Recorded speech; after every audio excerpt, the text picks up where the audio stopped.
This week, we're talking about drivers' latest fight against Big Brother and a confusing development on tariffs for JDM imports, plus an interview with Hagerty CEO McKeel Hagerty from last week's Air and Water show. But first, the truck that broke Instagram. Welcome to the Big Three. Hello, everybody. Welcome back to the Big Three, the only car news show you need to listen to. My name is Nolan Sykes. Joining me, as always, on the couch, it's Joe Weber.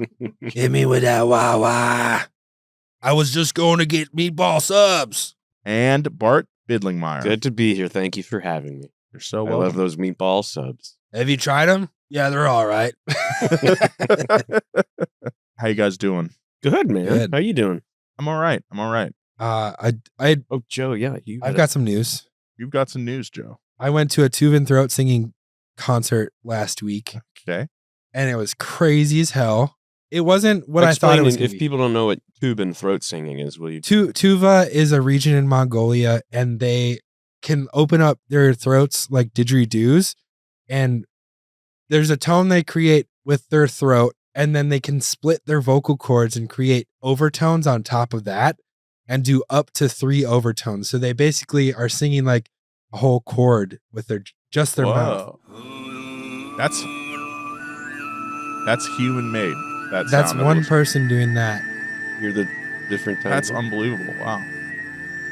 The human throat. I can't do that. There's no way. So I was expecting like that, Yeah. and maybe even there's like some Was it like Some of death them have- metal? some of them have crossed into like pop Yeah. almost, Mhm. where there's like cellos and there's like multiple people doing it at the same time. I was like, oh, this is Like gonna Yellow be sick. Card. Yeah. It was a white hippie dude from Seattle that- Oh. named himself Arrington Dionysus, and we looked him up afterwards. He's like somehow wrapped up in Pizzagate. And we're like, oh, this dude scammed us. Because the first thing he does is put a trash can on his head and start yelling. Wait. And we're like, this is insane. What did Was we- it not throat singing? He did. So we were like, this is a scam. What did Yeah. we sign up for? He takes the trash can off, and he picks up a coffee can and starts yelling in it. And then we're like, we got to get out of here. How did you get? So then we're like, all right, we're about to leave. He picks up what I thought was like a baritone sax, but was like a bass clarinet. Okay. And we're like, okay, maybe he's going to do something cool. Stupid idiot. You thought that was a baritone sax. He picks up this bass oboe or bass clarinet, and we're like, okay, maybe it might get cool. And he sticks his head in the bell of it, and he starts yelling, and we're like, this is a scam, dude. This is crazy. How much did you pay to go see this It was concert? like $19. It wasn't a big deal. How'd you hear about it? Yeah. Someone where sent it was to it? me as a joke because Oh. we used to listen to throat singing for our board game nights when we Mhm. were playing like Settlers of Catan to like BORED Yeah. Okay. game. You Yeah. get like the ambiance. get into the board really games. sets the mood. Yeah. No, I could see that. That's But nuts. yeah, so we ended up staying for the whole time because we were like, maybe it's gonna get cool now. And then he did a Q&A at the end, and You were just like, yeah, what was that?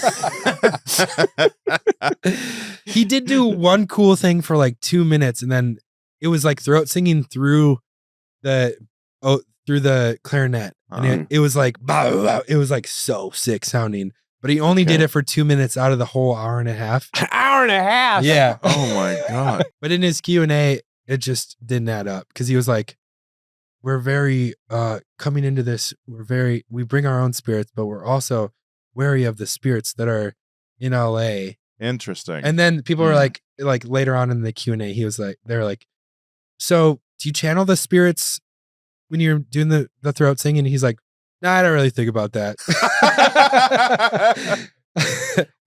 Why did he have a also why do you have a Q&A? I've never. Yeah. What?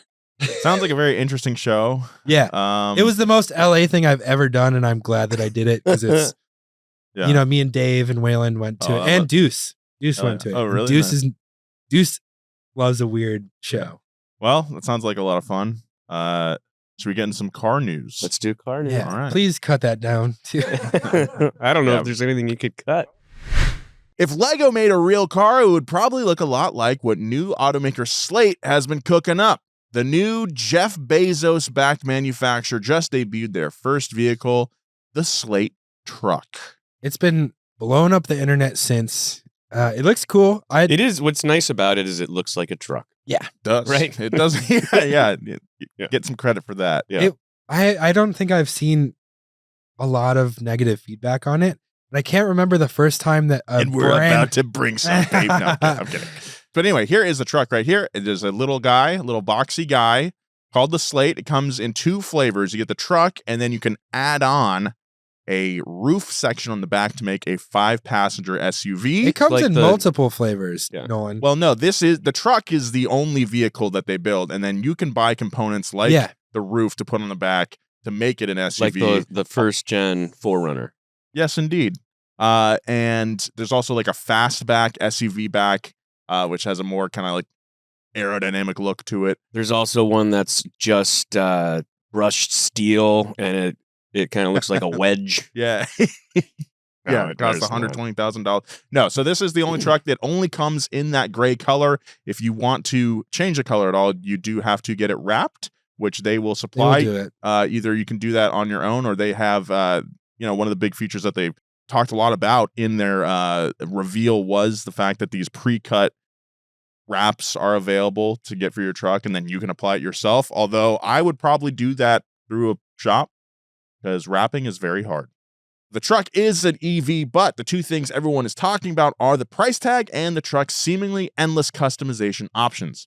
The Slate starts at $27,500, well under the average new car price of $48,000, something they repeated many, many times throughout the reveal. Yeah. The truck starts as a bare bones utilitarian platform that can be customized with nearly 100 optional accessories, including typical truck mods like 32-inch tires and gear racks. Pretty cool stuff.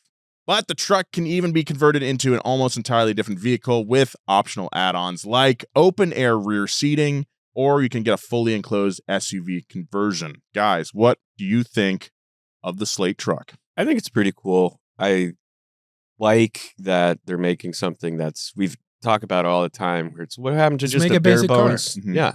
Yeah. So I like that about it. I am a little bit leery of the fact that it's bare bones is $27,000. You get your whatever incentives may or may not exist where you are, and maybe you can get it under $20,000. That's great. But then the fact that that's the bare bones, and then there's so many other options, like the bare bones ones goes 150 miles. Yes. Do you want a bigger battery? That's going to cost you.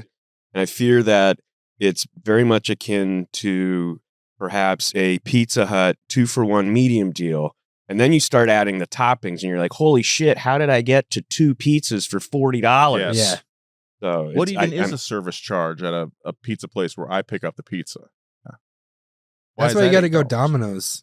Domino's still has the 2 for $7 or something. No, but that turns into $36 very quickly. Yeah, Somehow. it's I'm all not the sure. specialty pizzas and the toppings and the.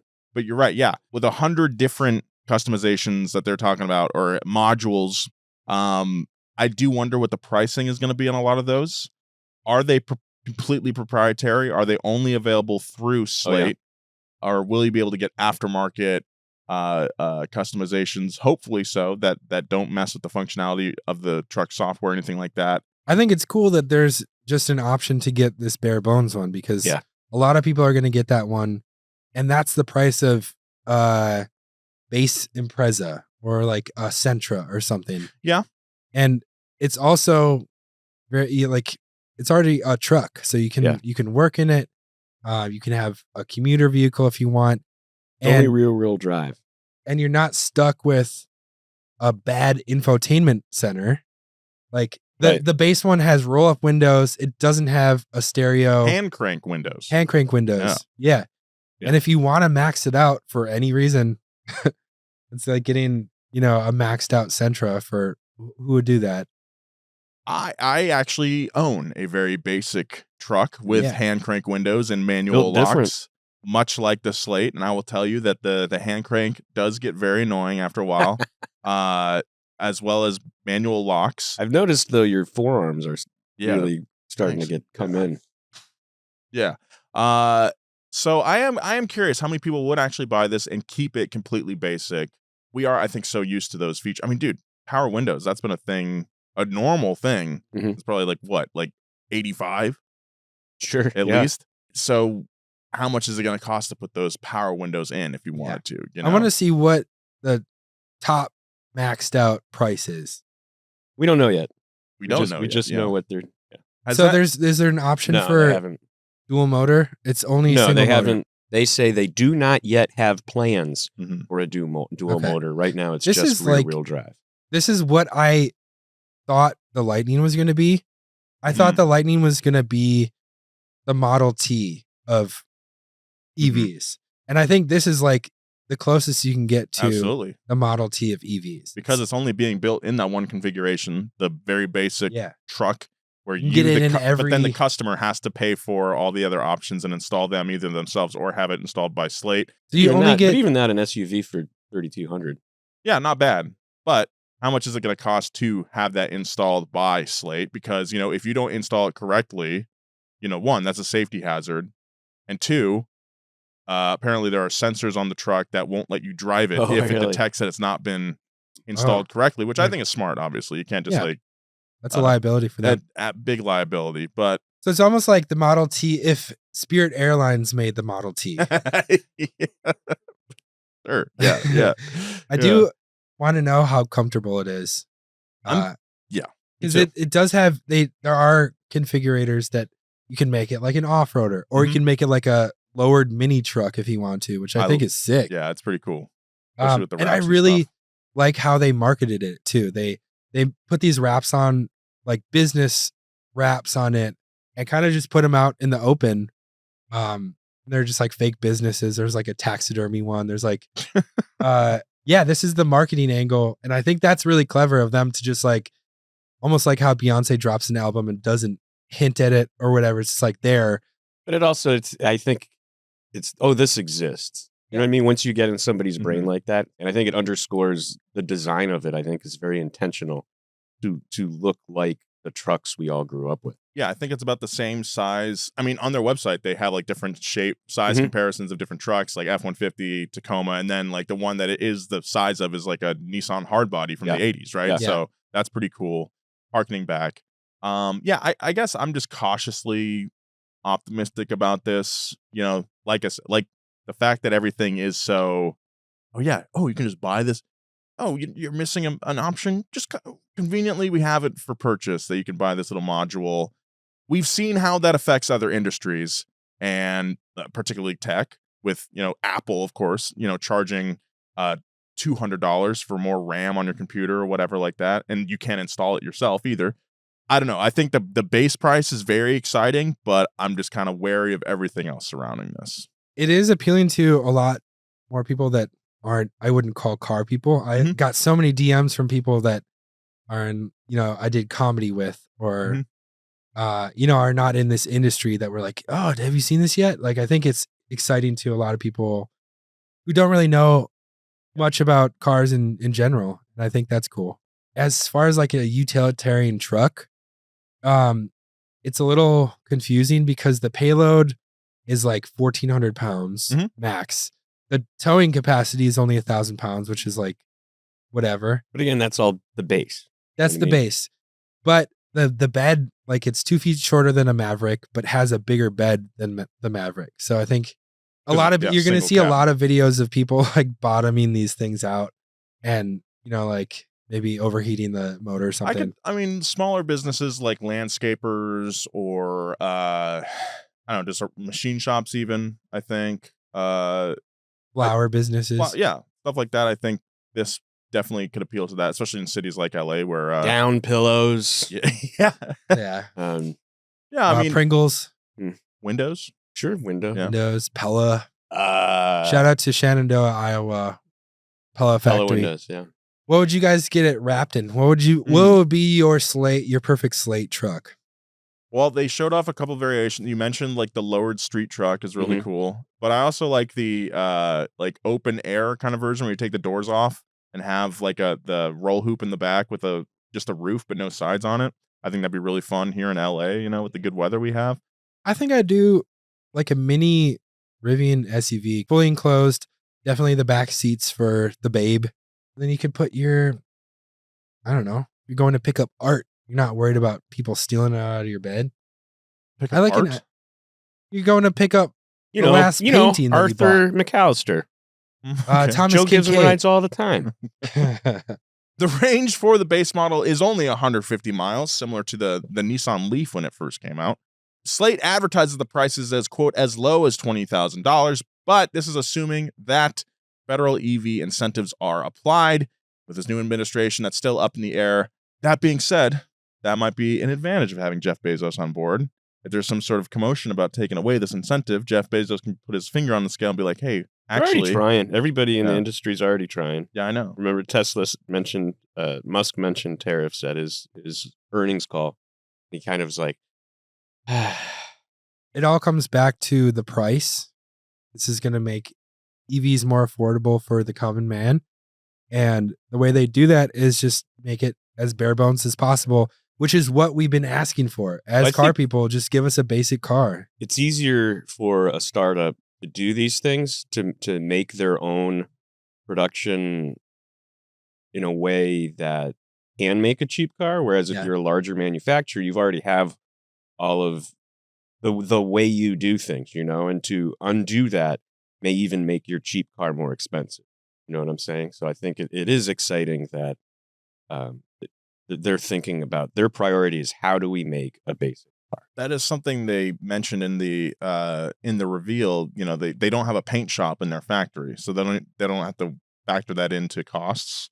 And as a result, the cars are not painted. They have like composite body panels, fender panels, and all that stuff. It's like a plastic or whatever that does not get painted at all. So it's just, you got to get that wrap on there. They're talking about if you get a fender bender, you can replace your fender easily. Oh yeah, that's great. It is interesting. That's another thing I didn't think of is it easy to fix yourself? Well, we don't know that yet, though. That's what I'm saying about being cautiously optimistic. Is like we're getting the pitch here, and it's like they talk about customization, they talk about doing all that else stuff, but it's still like, okay, but you're still a startup car manufacturer backed by some very big players who are interested in making a lot of money. So that's why I'm like, it's not like this is coming out of nowhere, and it's like you and me making a car for the people that we would be interested in that kind of stuff. I don't know. I'm just like, let's, like everything else, I think, temper our expectations and just see where it goes and then assess again when we know the facts rather than Yeah, it's got a lot of hype. What would that surrounding car it right company now. would be called? Jolin. Jolin. Jolin. Yeah. Yeah. It would probably suck. The car would suck. Not gonna lie, that car would suck. It would suck. You're like, wait a minute, this looks like a 90s Taurus that you guys just refurbished. It's like It a would just have a cyberpunk different- Taurus. Yeah. Why does it have a top hat holder? Come with goggles? Why is there so much copper tubing inside here? It's all steampunk. That's Yeah. the steampunk Celica. Like the tariffs on just about everything else, tariffs on JDM imports were on, then off, then on again. And last we heard cars 25 years old and older were exempt. But recently, a nameless friend of the show. Well, he has a name, but we're not going to use it. Yes, an anonymous not friend nameless. of the show Yeah, we're not gonna name Jimmy at all. got hit with a surprise. The person we're talking about bought a non-GTR R34 Skyline for $35,000 a few months back. It left Japan on March 28th, around the beginning of the second tariff wave. When it got to the U.S. on April 17th, the buyer discovered it had a total tariff charge of $13,289. This is a 37.5% charge, which came from adding individual 25%, We 10%. think. We're not sure. He's not sure why this charge is. He's looking into it. Okay. But it came from adding up an individual 25%, 10%, and 2.5% tariffs altogether. That adds up. 37.5%. So And he was like, before- but wait a minute. I thought so before all this, the tariff on these cars were 2.5%. And then it was announced it was 25%. All right. But now that it's coming in, the tariff is back down to 10%. So this person's like, what in the heck is going on here? Because Yeah. he was under the impression it's like, 10%, I can handle that. 37 and a half. Too much. Yeah. So the person that works at Donut that may or may not be Jimmy is friends with this guy. And this is all kind of hearsay. But he shared the import slip. Yeah. It all adds up to 37.5%, which means that instead of like going up or going down from 25 to 10, it was all just added, which is crazy. That is crazy. And definitely. He's still figuring it out. Yeah, but the slip exists. Yeah, the slip. Yeah. I'm saying the slip exists, but if you go to the register and they're like, "Oh, here's your wrong total," you say, "Wait a minute, this is the right total," and then they figure it out with you. So all this is definitely disheartening. Well, you wouldn't expect a tariff on a used car. It's 25 years old. It's doesn't have a competitor in the U.S., right? Like, it's not like the whole point of these tariffs is to like incentivize people to buy new cars from American manufacturers. And this is clearly a collector buying a very niche car who honestly probably already has new cars that he bought that were manufactured in some way here in the US, right? Like it doesn't make a lot of sense. Well, This doesn't, I mean, the tariffs themselves don't make sense, but also this doesn't make sense that it all just got added up. No, that definitely not. It's just chess. It's peacocking from the administration to be like, look, we have control over this, when really it comes down to American consumers. And the fact that he's saying that it's supposed to bring manufacturing back into the U.S. is all a farce because Nissan's finally going to build another factory here to build those R34s again. Yeah. And it's also something that takes so long that like not even going to happen in this administration. If it spurs manufacturers to come back into the U.S., it'll be a 10-year process before they're up and running. Yeah. Takes a long time. Yeah. So it's just peacocking. So he's putting on a big fluffy top hat. Well, then he should buy your car. He's putting on his goggles. He's putting on his top hat, and he's blowing steam up all of our asses. In GM's ongoing legal battle over its selling of driver data, the company has a new argument. Your data isn't private if the roads are public. So we covered this a few months ago on the show, but for those of you who don't know what's going on, General Motors is currently in the middle of a major lawsuit for collecting and selling data on drivers of GM vehicles. Not cool. What I think is interesting is that the argument is, look, if you're in public, you can be surveilled. Like, that's their defense. And so it's like, oh, you're admitting that's what you're doing. That's pretty shitty. Well, it's moving the goalposts. Every time they get caught doing this stuff, they're like, well, how about this? Right. It's bullshit. And it's like, I don't want anyone knowing how much I weigh, especially my car. Well, there's also been people who've lost insurance or had to have higher premiums from, I don't know if it was GM, it might have been Ford's, but there's little things when you're buying a car and it's like, you're don't just sell my data. But if you don't sell my data, then you miss something else. Like, I hate that it's every website you go to now is like, don't sell my data. I should be able to just click it once on whatever device I'm on, and you should be able to do that with your car as well. I just don't. It just doesn't seem right. But it's also, we're in an age where it's, what do you expect, and who the hell is going to do anything about it? Because nobody makes laws anymore to protect people. That's fun. Good outlook. That's why I got my sovereign citizen license. You don't have to go to the DMV anymore. You can camp out in front of a post office and film people, and they can't do anything about it. I think that is true, though, too. Yeah, that's why I do it. Citizen. That's the whole thing. Is like, I mean, ironically, you don't have an expectation of privacy when you're in public. But it's but look, the question is, when you're in your car, are you in public? See, that's the thing. No, you're in your car. Like, yeah, you technically are in public, but inside your car, like that. The car is private. I own my car outright. It's mine. Yeah. It's not public. Yeah. Look, here's the pink.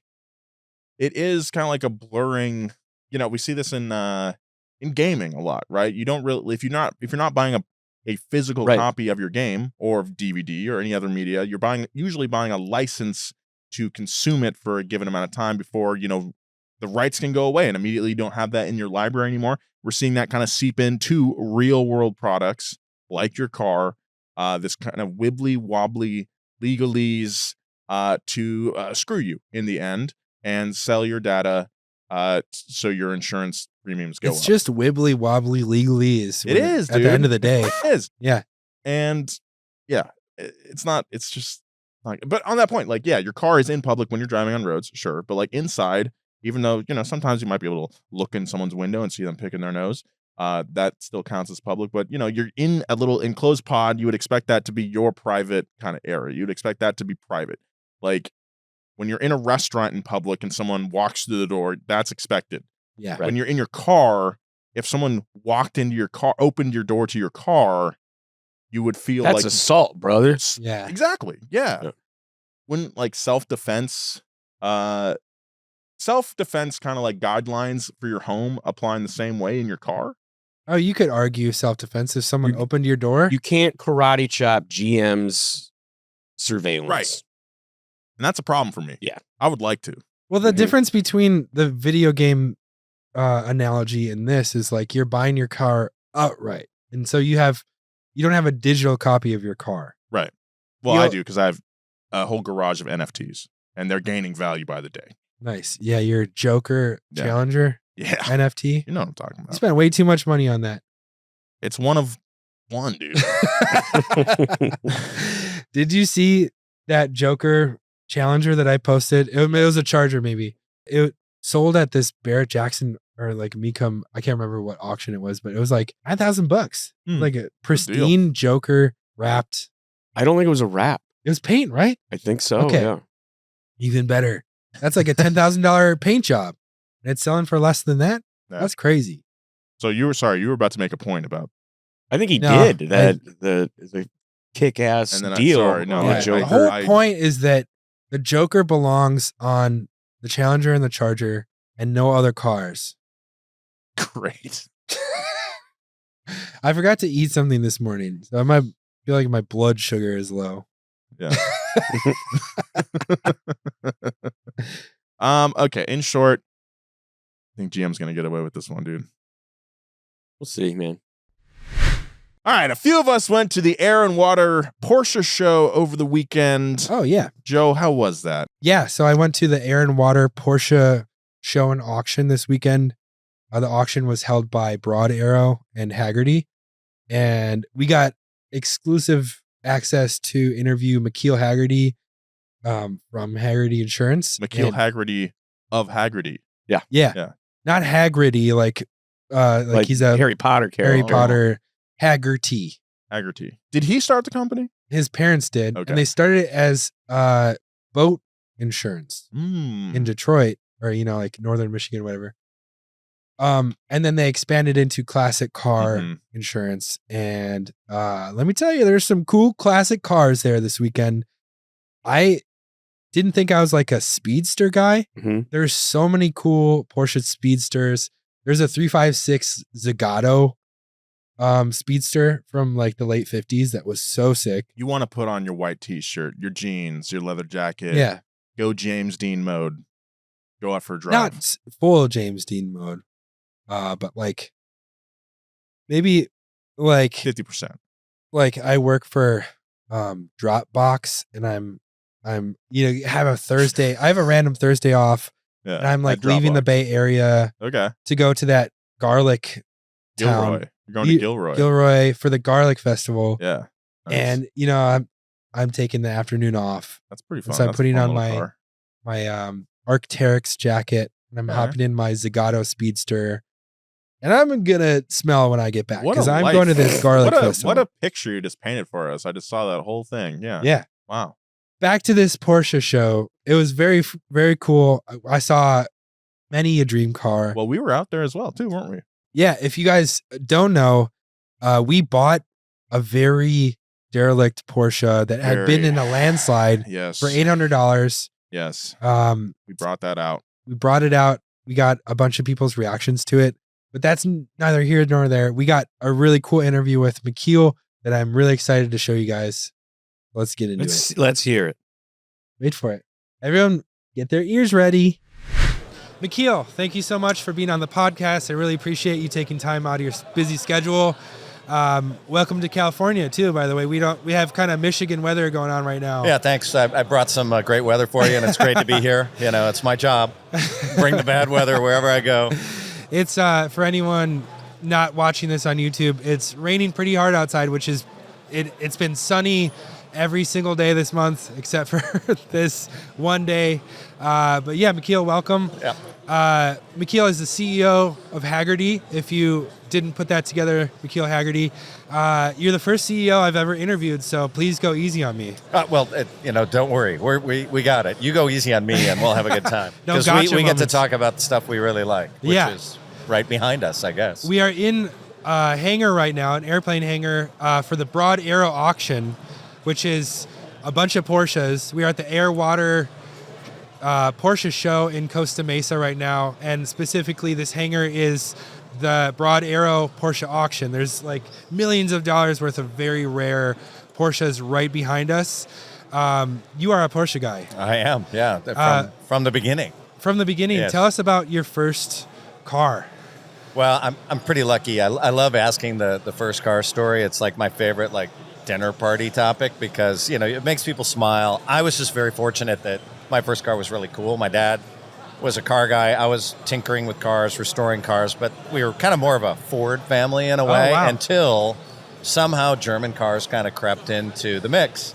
My older sister restored a 1960 Porsche 356B Roadster with my dad when she was early teenager. Was this before your Porsche? Before mine. She was 9 years in front of me, so I was a little boy. And I remember Porsches kind of being tinkered on in the garage, that kind of thing.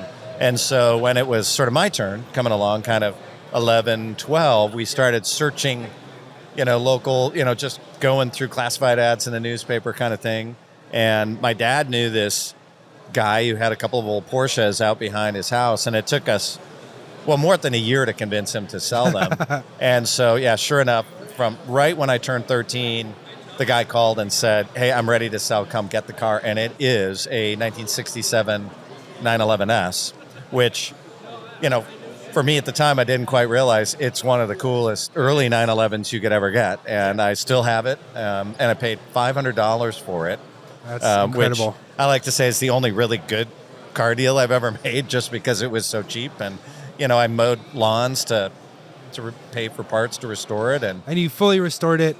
yes. How long before it was up and running? It took me a couple years Yeah. because it was, Porsches, especially from that era, and especially if they were left outside, were really rust buckets. Yeah. And they just the amount of rust problems to deal with, and plus getting it running again. So it took me a couple years. And about the time I got my driver's permit, it was roadworthy. That's great. And so my first drives, literally, I was 15 with my permit, with my dad sitting in the passenger seat, and 40 whatever years later, I still have it, and That's I love amazing. Porsches. I've always loved Porsches. And this is what you drove to school? Well, I did, and there's kind of a funny story about that. I live in northern Michigan, wintry place. Porsches are not good winter cars, so I had an old Ford truck that I would drive to school, but my high school would only give you one permit for your windshield. And so when I drive the Porsche in the spring, I'd park it in the teacher's parking lot because my assumption was they're never going to bust me. They're not going to believe a student has a 911. And I never got in trouble. That's great. I was lucky. Yeah. I think I got a couple tows out of my high school parking lot for... Driving something fun, hopefully. No, just not parking in the right spot. Oh, well. But I remember being like a teenager and being like, "You're doing this to a teenager? Yeah, I don't have any money for this." Right. So you mentioned Porsche's not being great off-road. What do you feel about this new, I guess, I wouldn't call it a resurgence, but this new bump in off-road 911s, like the Dakar. There's also like the Lamborghini Storado. How do you feel about this ultra luxury jump into off-road? Well, I love it because, again, I'm a fan of Porsches. I'm a fan of kind of all kind of cool cars, especially sports cars. And I always felt that why does nobody drive them in, bad weather? And why isn't there kind of some version that's not necessarily an SUV? And so I guess, I don't know what the exact category is, call it these kind of safari cars that the Dakar and the Strato. And then you look at just some of these other kind of cool semi-off-road cars. I love it. And I actually drive, I've driven a newer 911 for years in the winter with snow tires, love the car. I have a Taycan now, and that with snow that's great in the is pretty snow. wild.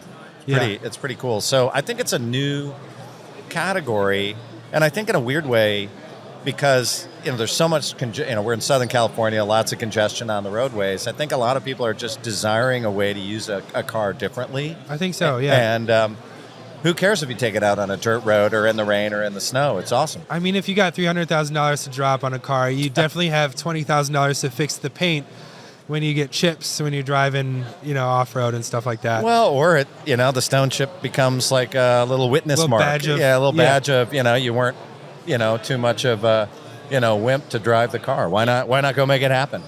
As an insurer, when you see that guy on Instagram that took his F40 camping and he's driving on gravel and stuff, is that something that kind of makes you... Yeah, that was a little cringeworthy. Yeah. That one freaked me out a little bit. Yeah. So, I don't think you want to openly damage the cars, but I am a believer in driving them. And in fact, as I professionally got around the car world, not just, my boyhood and, childhood, early adulthood, I loved going to car shows, but now I really like car tours. I love it when, rallies and stuff being like able to that. go on rallies, go on tours, people who really drive their stuff, regardless of the age or the value or whatever. And it's probably the biggest shock that a lot of people have that don't know our world of the cars. And they'll ask me, like, you insure all these really expensive cars? Well, people don't drive them, do they? And I'm like, well, I sure hope they do. I mean, there is nothing more sad than an undriven car. Yep. And we're just really passionate about, like, hey, look, you can clean the fingerprints off. You can clean the dust off. And when it gets a stone chip, oh, well, fix it. It'll work. It's a piece of machinery. Yeah. Should be exercised. Absolutely. And, given that I think in reality fewer people race than maybe they would have some of these cars, they do track days or they'll do some time trial-y things if they're really into track driving, but like wheel-to-wheel racing is really serious. And if you talk to the, people who run those organizations, yes, fewer by percentage of their members are actually racing wheel-to-wheel, but it's fun to just go out there and, drive a car in a spirited way through corners or, like I said, off-road or whatever it is. Canyons. It's fun. Yeah. So you mentioned rallies. Did you just go on this rally with Jeremy?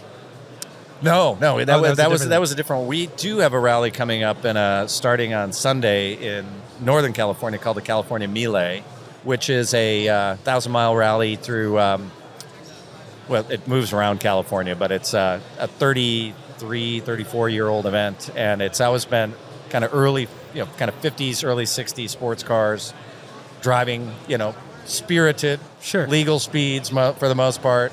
Got to get that on record. Yeah, through the great roads of California, and just great people driving great cars. So looking forward to that. That's cool. What are you taking? Usually take a speedster. Oh, nice. Yeah, so That's cool. I have a really unusual speedster now. I always dreamed of having a speedster. Mine is orange. Oh, that's a good speedster car. Yeah, and there were like a half a dozen orange speedsters ever, and mine was one of them. So what I love it is because out of a sea of silver and black and all of the great color white that Porsches came in, when you have this orange one, people wonder if it was an original color. And I'm like, yep, it is. That's awesome. I think one of the most unique things about 911s and speedsters and all these kind of Porsches that were sitting around is that you could slap any obnoxious color on it and it looks so good and it accentuates the body lines really well no matter what color is on it. I couldn't agree with you more. I think it's kind of an underappreciated aspect of Porsche design that they were willing to do some bold colors, especially once they got into the 911s.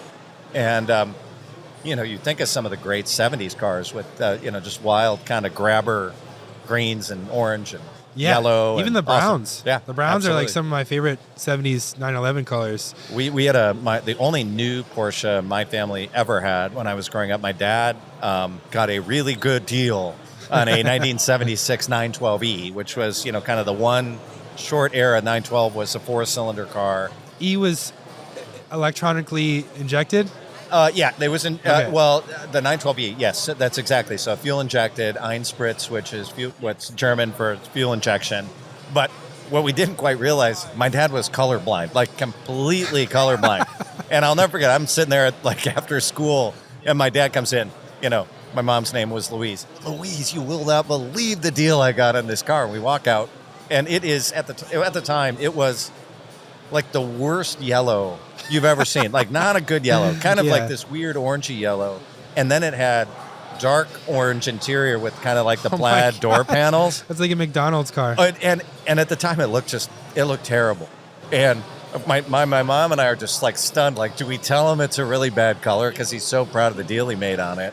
And it ended up just kind of becoming a family car. And now that color is probably really cool and rare and whatever. But back then it was just kind of ugly. That's so funny. Yeah.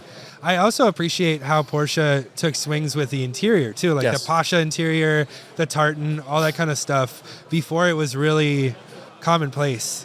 Yes. For nowadays, you can get Rolls Royce or a Bentley in any spec, whatever color you want, whatever interior. And I think they were on the forefront of that. They were, and which is strange because there are stereotypes about German car companies being kind of stodgy, conservative, engineering focused, and yet I think they always had a real sense of style, and it came out in that era especially.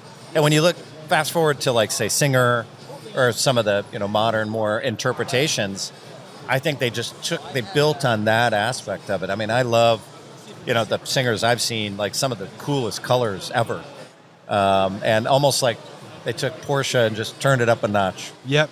Yeah, I really love the remastering trend, even though I would never be able to afford anything like that. It's a great term. Yeah. That's a great term. I love that. I think Gunther Works calls their cars remastered. That's good. But they find a really good balance of like luxury materials, but also like the visible screws and diamond plate, whatever it is. It makes it look like a machine still, where it's not like unscratchable. Like you can take it out and you can still drive. It's very spirited and it's meant to do that kind of stuff, but also it's very comfortable. Yes. In maybe not a suspension. Yeah, it's a little hard. A little hard. Yeah. But there are the very nice buttery leathers from the Elmo leathers or whatever. And they celebrate the mechanical aspects. Yes. Like you look at the engine compartments in those, and they're just beautiful. And the components are visible, exposed. Whereas I remember a few years back, I got a new 911, and I remember the first thing I had to do was go, open the engine compartment to see what it looked like. And there's another hood under there. Which basically is the signal for don't look under here. There's nothing for you. Yep. You're not supposed to touch anything. Bring it into the technician, but you don't get to see anything. Yeah. The Gunther Works makes it very exposed. Yes. I think the only Porsche I've ever driven is the Gunther Works, the like California Forest Service green one. Oh, awesome. It was amazing, and I was looking at, like put it into first, took off, and was looking at generational debt if I had crashed this thing. So. Oh yeah. Oh yeah. So you had mentioned before that you were kind of a punk as a teenager. Yes, yeah. Growing up in the Midwest as a punk in Milwaukee, I can relate, and seeing your first car was like a shell, basically. Yep. I very heavily relate to that sentiment. What were your favorite bands in the 80s? Well, I started playing guitar when I was 11, and it was the 80s, so this was kind of metal era, and I was Van Halen fan, so thoroughly crazed that I was just obsessed over every single thing that Van Halen produced. And Van Halen, of course, Southern California, and it was kind of fun. It was hard rock, but it was like fun, party good time, party hard rock. Yeah. And I kind of just love that to the point of decided to go to Southern California to college. So I went to Pepperdine. Oh, cool. And lived right down in Malibu, lived right down the road from Eddie. And wow. And he used to do these quiet little open mic nights at a bar in Malibu called the Trancas Bar and Grill. And so for me, I was just in heaven because before he'd get ready to tour, he'd like work out on our campus at Pepperdine. So I'd just sit down there and obsessively watch him and then go watch him play. And, to me, that was that. And then I moved on to, I I saw Guns N' Roses play about a dozen times around Southern California, even before they were popular. But then it was the Chili Peppers. And the Chili Peppers were kind of this just wild live act. Yeah. Back Super before funky they were in popular. their early days. Funky. Yeah. And so I remember the early, Hillel, the first guitarist for the Chili Peppers, and, seeing them at Cal State Northridge in the, field house. I loved music in Southern California. And for me, that cars and music and guitars, and it just kind of all went together. That's amazing. Yeah, that's a good era too, like the Viper Room before it really died down. Oh, yeah. Well, I saw the Chili Peppers at the Whiskey. Oh, wow. And that was cool. I really feel cool. lucky to be alive. Yeah, that's a really cool experience. Yep. I half expected you to be like, and then my 911 broke down on the one, and then Eddie Van Halen popped out of nowhere and helped me pop start it.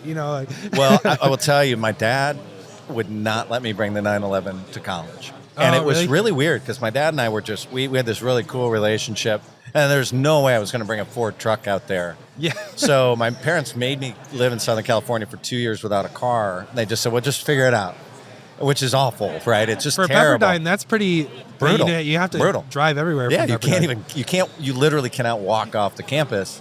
And so I got really good grades, and finally, I got 2 straight years of a 4.0. I'm like, do you think I can get a car out here? Yeah, please. And they were pretty pleased with my GPA. So we kind of went back to my Michigan, the Ford roots. And I got a Mustang GT, a 5-liter, nice. And that was my kind of baby in Was college. Was that a Fox body? It was, yes. And it was the one with the, kind of skirts around the GT convertible had, I think, the better skirts. And it was cool. It was manual, 5-speed. I went through 3 sets of tires in the first year that I had it. Well, you have Mulholland Drive right there. So I would just, every weekend, just rip the thing through there. I was going to say, Pepperdine has that really big hill, the driveway. Yes. I was like, I couldn't imagine driving an underpowered car up to your dorm or something, just stalling out on that huge hill. Yeah. All my roommates had Hondas. I had the Mustang. It was pretty good. That's fun. Yeah, I bet your neighbors loved you guys. Oh, yeah. No, we had fun. Yeah. Loud music, cars, the whole thing. Yeah, me playing the guitar. Fast forwarding to nowadays right now with all the tariffs happening. Ooh, we don't want to talk about right? this. Yeah, sorry. Okay. If you don't want to talk about it, No, I'm kidding. We must. We must. How, as a collector, someone, maybe you import stuff, how are you navigating this new set of tariffs coming in? It's going to be challenging, and we have a lot of partners who are the big car companies now, and I worry about them because we've benefited so much in the car world from free trade and great car manufacturers bringing things in, and us being able to buy them in affordable ways. So it's going to be, as long as these are in place at a high level, it's just going to make cool cars more expensive, unfortunately. Now, vintage cars right now, 25 years and older, are exempted. That's what we thought. Yes. But then we got a screenshot of an importer. Our friend sent us one. I think they were importing a Skyline it was a 99 Skyline R34, and they got slapped with the 37% tariff. And I was like, I think the muddiness of it is no one can really put their finger on what exactly is happening, but we were under the impression that anything 25 years or older was exempt from it. And now I'm seeing this kind of thing. I don't know if it's been deleted or it's been, I don't know if you can take tariffs back or something, but. Well, presumably they can roll back. But the latest we had was that 25 years are exempted. That would be new. And that number, that 30 something, is a number I had not heard of. Because I had heard it was 25% too. Right. 25%, which is 10x. Because there was always a duty on cars. So at 2.5%, that was just sort of an expected amount.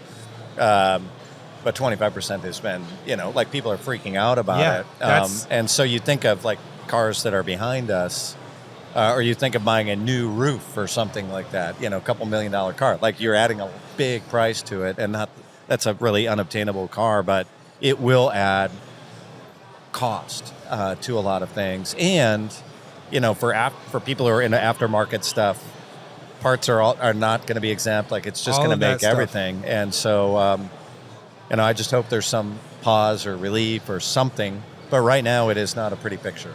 Yeah, I think eventually it'll get smoothed over, but it is just kind of this political chess game going on right now. Hopefully it gets sorted out before it comes down to the consumer.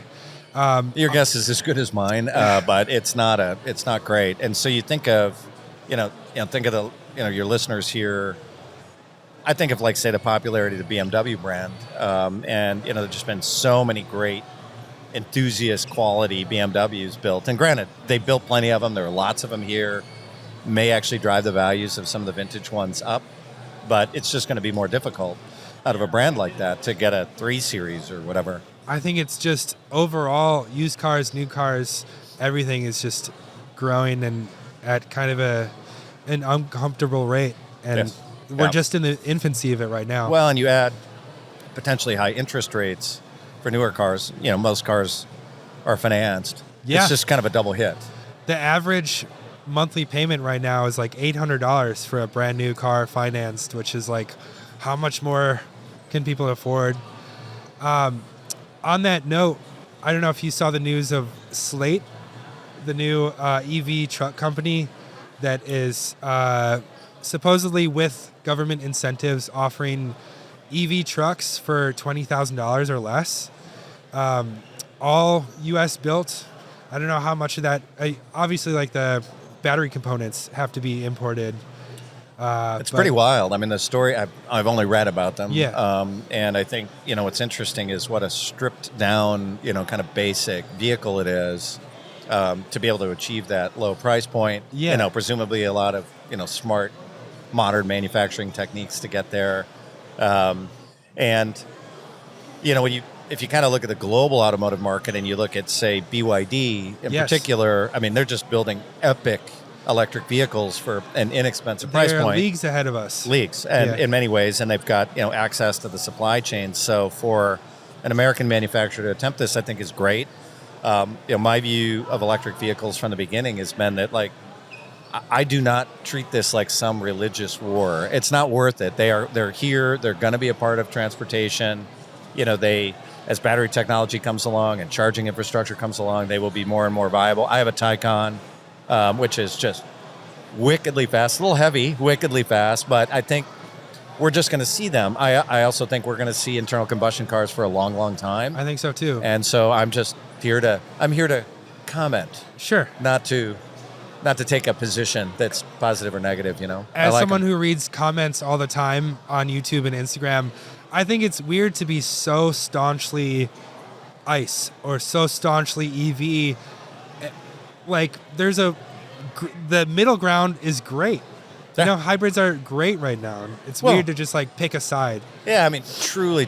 I mean, step back, from just the weirdness of all of that. If you were like really just like the environment was everything that you live for, and you needed a new car, a plug-in hybrid is a really great way to go. Put a solar panel on your house, charge it up. You're not going to use a lot of gas for the whole year. You can drive around town in all electric mode. There's some really good ones, and they're pretty affordable. That would be the way to go. Yeah. Complicated cars, lots of components, lots of stuff to maybe be a problem over time. Probably expensive to fix. Right. Yeah. But when I think of EVs, I think there'll be some sort of bright future for them, and I think there'll be hopefully a bright future for internal combustion cars. I think, full credit to some of the most amazing advances in technology for internal combustion cars. More power, fewer cylinders. Super efficient. Think of the amazing transmissions that have been developed in the last decade, 7-speed, 8-speed, 9-speed.